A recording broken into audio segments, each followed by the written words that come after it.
আসসালামু আলাইকুম। BNP doctor ইউনূসের বিরুদ্ধে গিয়ে খুব ভয়ঙ্কর বিপদে পড়তে যাচ্ছে। আওয়ামী লীগের মতো বিএনপিও কিন্তু স্বৈরাচারী হয়ে ওঠার যে প্রবণতা একটা দেখা যাচ্ছে, সেটা কিন্তু বিএনপির যে পরিণতিটা হবে সেটা আওয়ামী লীগের মতো ভয়ঙ্কর একটা পরিণতি হবে। এটাই কিন্তু লক্ষ্য করা যাচ্ছে। এই যে ডক্টর মোহাম্মদ ইউনূস প্রকাশ্যে বলেছেন যে শুধুমাত্র একটি দল ছাড়া সব দলেই পরে নির্বাচন চায়, শুধুমাত্র একটি দলেই ডিসেম্বরে নির্বাচন চায়। তাহলে এই যে বহির্বিশ্বে একটা বার্তা দেওয়া হচ্ছে বিএনপির নামে, যে বিএনপি তাহলে কিরকম একটা দল, কেননা বিএনপি চাচ্ছে শুধুমাত্র ডিসেম্বরে নির্বাচন। এই জন্য হুমকি ধামকি দেওয়া হচ্ছে ডক্টর মোহাম্মদ ইউনূসকে। এখন ডক্টর মোহাম্মদ ইউনূস যখন বহির্বিশ্বে এই কথাটা বললো, তখন কিন্তু বিএনপির মাথা পুরো ঘুরে গেছে। এখন বিএনপি বলতেছে যে ডক্টর ইউনূস যদি নির্বাচনের তারিখ ঘোষণা না করে, তাহলে বিএনপি ঘোষণা করবে। মানে কিরকম তাদের আসলে তার উদ্ভব হয়ে গেছে, মাথা পুরো নষ্ট হয়ে গেছে ডক্টর ইউনূসের এই বক্তব্য শুনে। তো বিএনপি আসলে নিজের ক্ষতি নিজেই করছে। তারা ডিসেম্বরের মধ্যে নির্বাচন চাচ্ছে, তারা ভারতের ফাঁদে পা দিয়েছে বলে অভিযোগ রয়েছে। ইতিমধ্যে ভারতও বাংলাদেশে খুব দ্রুত নির্বাচন চায়। যখন তারেক রহমান বলল খুবই দ্রুত নির্বাচন দেওয়ার জন্য ডিসেম্বরে, তারেক রহমান বড় গলায় বলল, ঠিক সেই সময়ে তার পরে পরে কিন্তু ভারত বাংলাদেশে দ্রুত সময়ের জন্য নির্বাচন দেওয়ার দাবি জানিয়েছে। তাহলে এখানে একটা বোঝা যাচ্ছে তাদের মধ্যে একটা সংযোগ আছে। আবার বাংলাদেশের সেনাপ্রধানও বলেছেন যে ডিসেম্বরে নির্বাচন দেওয়া উচিত। তাহলে বোঝা যাচ্ছে যে আওয়ামী লীগ যেরকম সেনাবাহিনী এবং ভারতের সঙ্গে মিলে বাংলাদেশটা শাসন করেছে, সেরকম বিএনপি এখন করতে চাচ্ছে।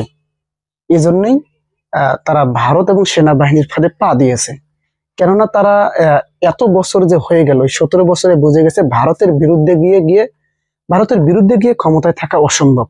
10% লোক হলেও ভারতের পক্ষে থাকলেও সে ক্ষমতায় থাকতে পারবে, এটা বিএনপি বুঝে গেছে। এই জন্য তারা ডক্টর ইউনূসের বিপক্ষে গিয়ে কঠোর আন্দোলনের ঘোষণা দিতেছেন, ডক্টর ইউনূসকে হুমকি দিতেছেন।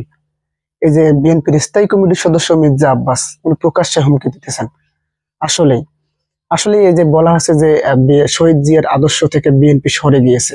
জিয়াউর রহমান যেভাবে ভারত বিরোধী ছিল, সেভাবে এখন আর বিএনপি নেই। আসলে এটা সরে গিয়েছে। কিছুদিন পর এই যে খালেদা জিয়াকে যে আপসের নেত্রী বলা হয়, এটাও কিন্তু উঠে যাবে, আস্তে আস্তে উঠে যাচ্ছে এখন। আপনি লক্ষ্য করে দেখবেন আহ বাংলাদেশে যে এই যে নির্বাচন ইস্যুটাকে কেন্দ্র করে বিএনপির যে তৃণমূলের যে নেতাগুলো আছে, সবগুলোই কিন্তু প্রায় মানুষের কাছ থেকে কিন্তু তাদেরকে ঘৃণ্যভাবে প্রত্যাখ্যান করতেছে। এই যে ডক্টর ইউনূসকে হুমকি দাও, ডক্টর ইউনূস স্পষ্ট ভাষায় বলে দিয়েছেন যে আমি জুনের পর একদিনও আর থাকবো না। তো সেইখানে সংস্কারের যে একটা প্রয়োজন বাংলাদেশে, এইটা বিএনপি কোনো মতেই চাচ্ছে না, কোনো মতেই তারা সংস্কার চাচ্ছে না। তো বিএনপির আসলে পরিণতিটা কি হবে, এটা ভবিষ্যতেই তো ভবিষ্যৎ তো বলে দিবে, কিন্তু এখন আন্দাজ করা যাচ্ছে।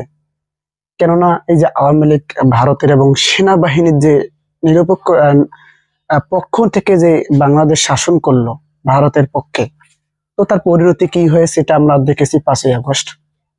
শেষে বাংলাদেশ থেকে পালিয়ে গিয়েও তাল পাচ্ছে না, এরকম একটা পরিস্থিতি হয়েছিল আওয়ামী লীগের। ঠিক এই পরিণতি কি বিএনপির হবে?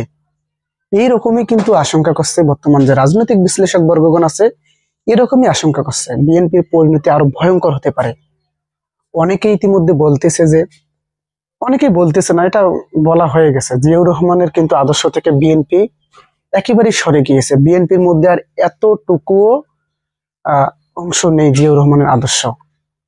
তো আসলে আগামীতে কি পরিণতি হবে, কার কেমন, অবশ্যই অবশ্যই আপনারা কমেন্ট করে জানাবেন। ধন্যবাদ। আসসালামু আলাইকুম।